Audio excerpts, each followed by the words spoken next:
Thanks for choosing RTV News. I am Isabel Masozera. Now coming up, President Paul Kagame has called on first-class world countries to stop emitting air pollutants without further delays. And on Tuesday morning, President Paul Kagame joined Prime Minister of Barbados, President of EU Commission, the President of European Investment Bank Group, Home Keller, the Chairman of Kenap Foundation, for the launch of the Pharmaceutical Equity for Global Public Health Initiative.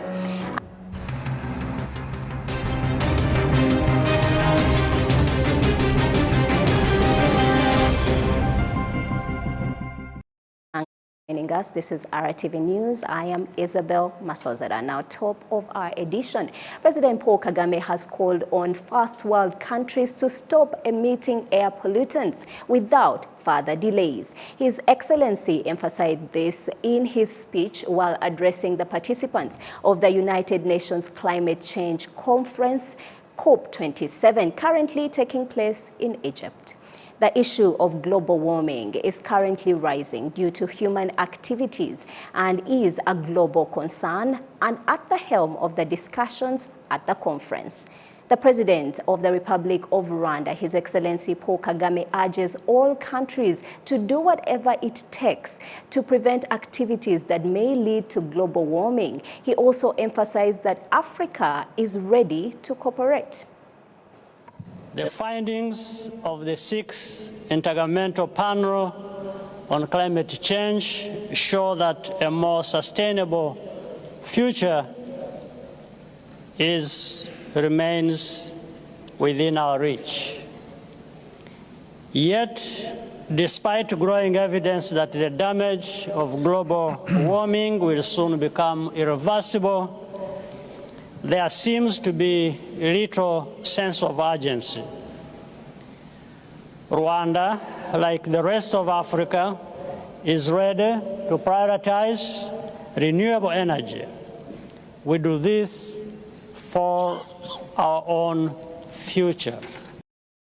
Currently, Africa emits only 4% of the greenhouse gases, which are a cause of global warming, while first world countries account for more than 80% of these emissions.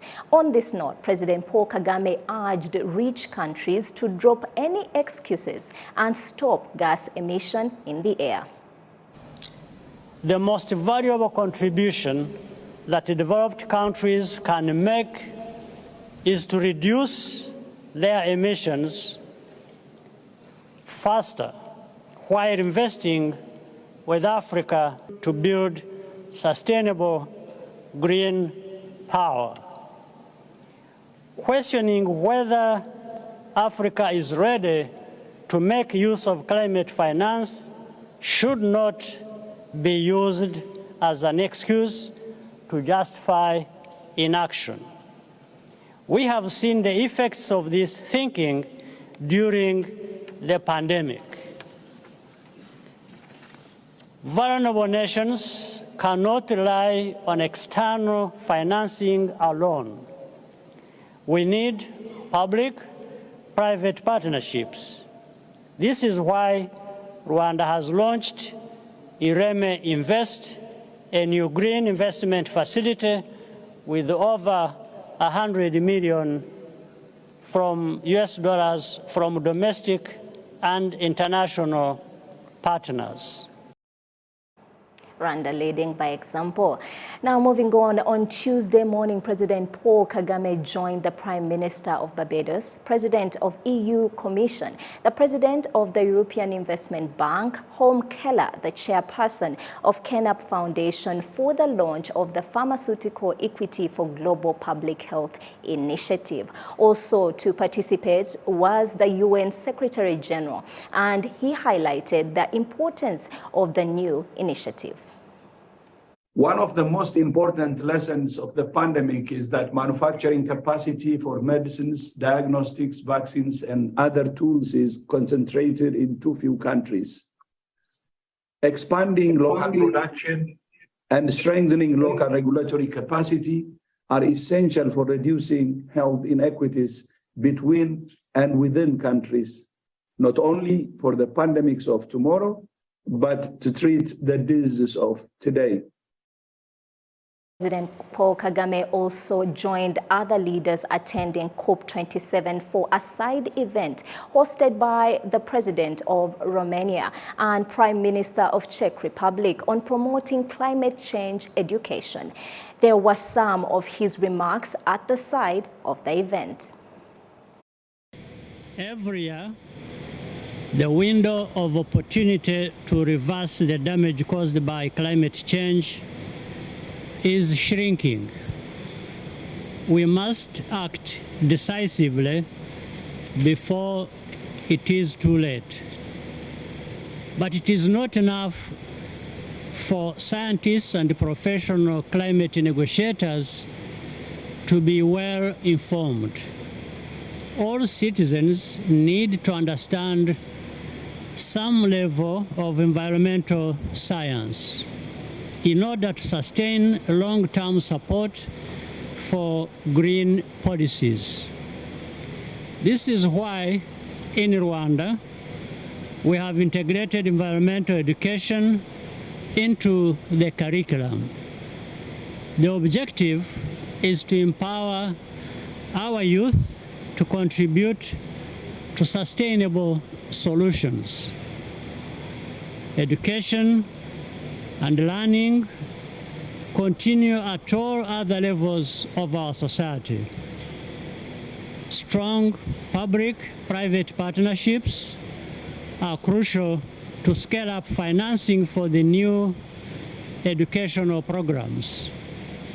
This meeting we are having here today represents the partnership that is so important across the globe. We look forward to contributing to this effort. With Rwanda's head of state in Egypt is the presidential press secretary, and she provided this short recap of His Excellency's activities at the United Nations Climate Change Conference. He has been attending COP27 here in Sharm el-Sheikh for the last 2 days. He began his engagement by attending the Terra Carta Forum, which is an initiative launched by King Charles III. The forum is a place for public and private sector to come together to contribute to creating sustainable markets for the future. The President highlighted the importance of private sector and consumers to work together towards making sure that our economies become green economies in the shortest amount of time possible.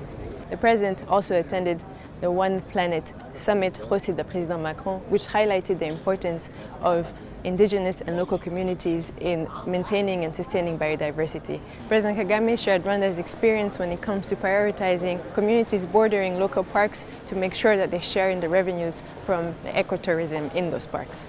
President Kagame also launched the RME Fund, which is Rwanda's facility for green investment. Through this fund, private sector will be able to access finance and be an integral part of Rwanda reaching its goal of achieving a green economy. RME was able to raise over $100 million in its first round of capitalization through investments from various partners, starting with Rwanda's Development Bank, as well as investments from the UK, from France, from Sweden, and the European Investment Bank. President Kagame today delivered Rwanda's national statement at COP27. He called on a more equitable approach to addressing the impact of climate change. He warned against using carbon credits as an excuse for developed nations to continue polluting while preventing emerging markets from exploiting fossil fuel resources. The President urged for the approach to addressing climate change to be centered on investing with Africa in developing sustainable and green energy. The President also attended a side event hosted by Prime Minister of Barbados, Mia Mottley, highlighting the importance of partnership across continents to achieve equitable vaccine manufacturing. The Pharmaceutical Equity for Global Public Health Initiative will ensure that the continent of Africa, Latin America, and the Caribbean work together to produce within each continent 60% of the vaccines needed by its population by 2040. Special thanks to Rwanda's presidential press secretary for that recap. Now moving on, heads of the East African Community member states have emphasized that political will is the only solution to the instability in the eastern part of the Democratic Republic of Congo. We learn more from Prince Manzi. The heads of the East African Community member states calls for end to violence in North Kivu. This is one of the 17 resolutions from the discussions of these officials in Egypt, where they pointed out this as a chance given to the political discussions to be held in Nairobi, Kenya, on the 16th November 2022 after analyzing the situation in the east of the DRC. These heads of states emphasized the political will as the only solution to the instabilities in East DRC and decided to make it the only objective.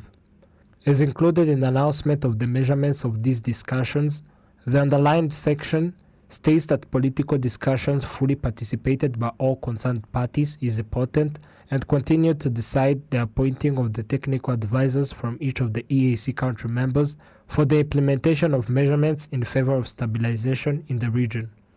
They appreciated the countries Uganda, Kenya, Rwanda, and the Republic of Tanzania for their contribution establishing a special fund for the implementation of the available mechanisms of stabilizing the East DRC. They requested the countries to affirm this initiative. Ever since the M23 attack, the DRC government continued to accuse Rwanda for destabilizing its territory, while Rwanda accused the DRC for collaborating with the FDLR, constituting of the perpetrators of the genocide against the Tutsi in Rwanda, and also for different provocations, and move on to accuse Rwanda without focusing on the main reason behind the instability in East DRC. Prince Manzi, RwandaTV News. Now, Rwandans and Burundians are elated about the reopening of the border posts between the two countries. However, the number of those crossing is less compared to the previous year. At Nemba border in Bugesera district, between 250 and 300 people crossed daily, compared to 500 to 600 back in 2015. Adam Squizera brings us this report. At the border of Nemba, people are crossing the border, where some coming to Rwanda, where others heading to Burundi. After fulfilling all the requirements at the border, people are expressing their satisfaction with the outcome of the political commitments made between the two countries, which maintain bilateral relations after a period of dormancy.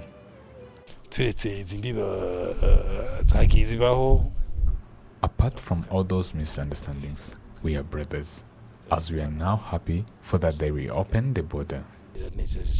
The situation was very bad before, since we weren't able to visit our people in Rwanda or attend their weddings, but in this moment we are happier.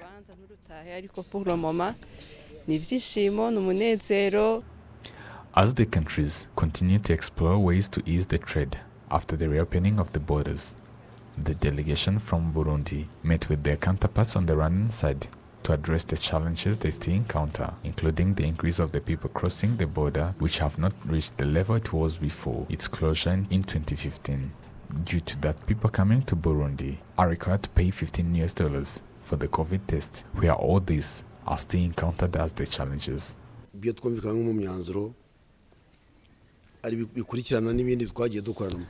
They are what we agreed in the decisions we took, like providing information to those crossing border illegally, and also to keep growing the trust between the nations in terms of social affairs between the residents. They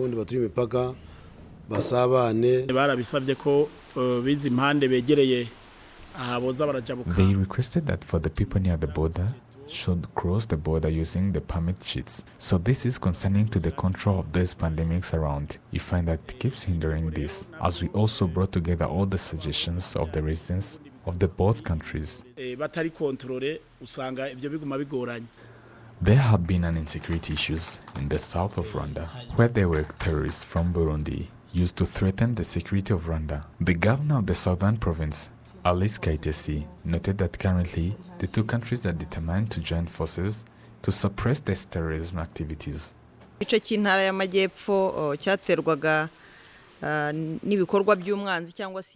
southern region used to be attacked by terrorists from Nyungwe and Kibira forests, and we appreciate the enforcement of both countries.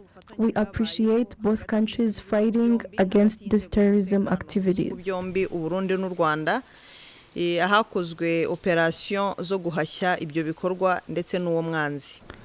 These officials previously met for such discussions in Burundi last year, where they worked to further ease trade barriers between the two countries as they prepare to begin entertainment activities like bringing together teams from the areas near the border. Currently, statistics shows that at this border of Nemba, there are between 250 and 300 people cross this border per day, down from 500 to 600 before 2015, where those who travel to Rwanda are tested for free COVID-19, while those travels to Burundi are required to pay $15 for the test, which hinders people crossing the border.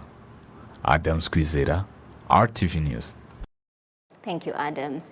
Next, Olive Ntete breaks down why economists and insurance experts, especially in business, have stressed and are stressing, indeed, why it is important for business insurance to be promoted and why they believe it is one of the solutions to Africa's biggest problems. Effects of the COVID-19 pandemic on the economy are similar to those affecting African countries, and to deal with them, it's required for the financial sector to work closely with governments and acquire big investments, for example, the African Export-Import Bank. Many countries were facing issues around the economic impact of the pandemic, and the bank actually launched a program to support those countries in managing those pandemic issues. That requires huge capital. The bank alone could not do it by itself. So we work with institutions like ATI, where we got capacity to support and upscale what we are doing with our African counterparty. The COVID pandemic, the war between Russia and Ukraine, and climate change are among the issues currently playing a key factor in the world's economy, especially Africa, and this led African countries to find solutions to address those challenges, as Rwanda's Minister of Finance and Economic Planning has explained. This AGM comes at a time when the world is experiencing unprecedented challenges in the global economy caused by the COVID-19 pandemic, the Russia-Ukraine war, and climate change. Their collective impact has driven a global surge in prices, especially going down the efforts to fight poverty.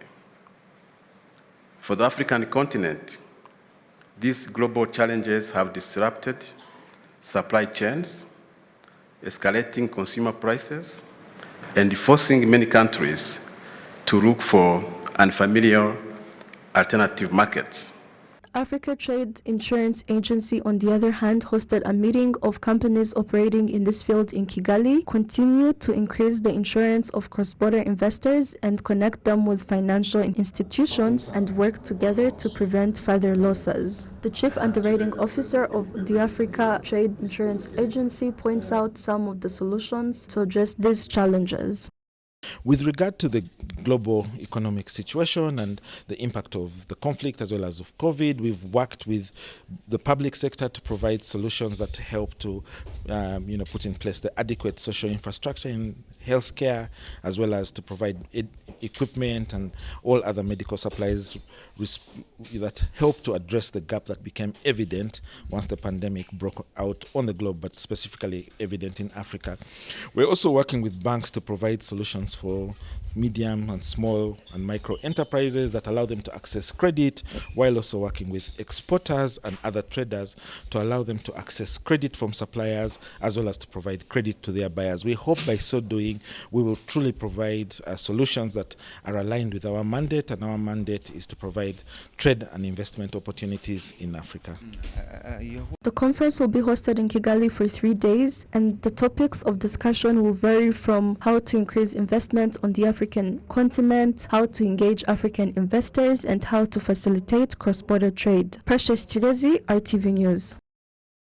A point of correction there. That report is brought to us by Precious Kirezi. Now moving on, those with active projects to mitigate air pollution and climate change have expressed gratitude to President Paul Kagame in response to his initiation of the Ireme Fund, intended to be of help to private sector businesses in this field, which was addressed during the United Nations Climate Change Conference in Egypt. Precious Kirezi once more.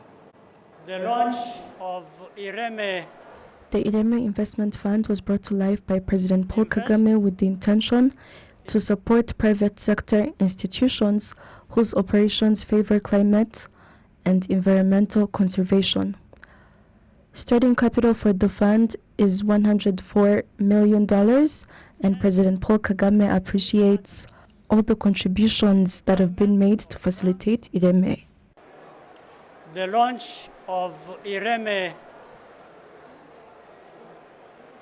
Invest is a significant milestone for Rwanda.